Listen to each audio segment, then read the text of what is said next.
جب مالدار غریب کو لوٹتا ہے تو اسے کاروبار کہتے ہیں، اور جب غریب اس کے بعد احتجاج کرتا ہے تو لوگ اسے فساد پھیلانا کہتے ہیں۔ یعنی دولت اور پیسے والے کے لیے، مالدار کے لیے تو اور اصول ہیں، لیکن ایک غریب شخص کے لیے اور اصول ہیں۔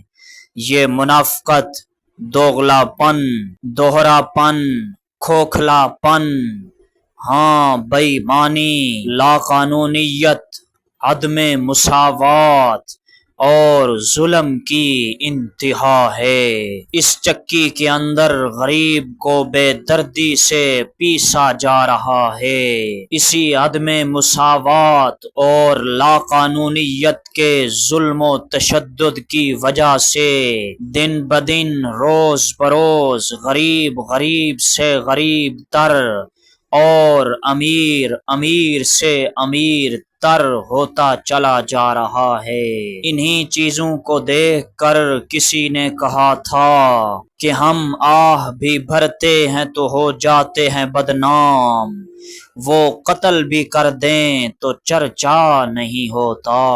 بتاؤ کتنے سالوں میں ہمارا حال بدلے گا؟ وہی حاکم، وہی غربت، وہی قاتل، وہی ظالم۔ کسی نے کہا تھا کہ جب قاتل ہی حاکم بن جائے تو مظلوم کو انصاف کہاں ملتا ہے۔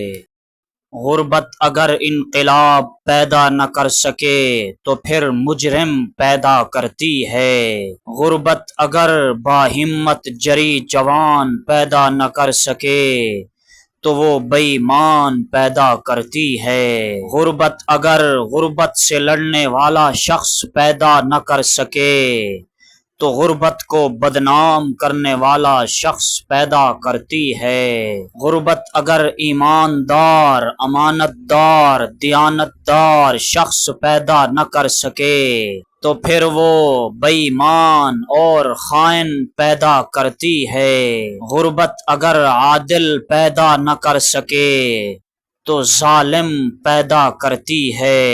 غربت اگر محنتی پیدا نہ کر سکے تو وہ سست، بزدل اور کاہل پیدا کرتی ہے۔ غربت اگر مضبوط اعصاب والا پیدا نہ کر سکے تو وہ کمزور اور زمانے پہ بوجھ پیدا کرتی ہے۔ غربت اگر حلال خور پیدا نہ کر سکے تو وہ حرام خور، ڈاکو اور چور پیدا کرتی ہے۔ غربت اگر شکر گزار پیدا نہ کر سکے تو وہ ناشکرا انسان پیدا کرتی ہے۔ کمزور ایمان والے شخص کے لیے یہ غربت بھیانک، خطرناک اور ڈینجرس چیز ہے کہ جو ناشکرا، بے حیا، بے شرم، احسان فراموش، خدا کی نعمتوں کو بھلا دینے والا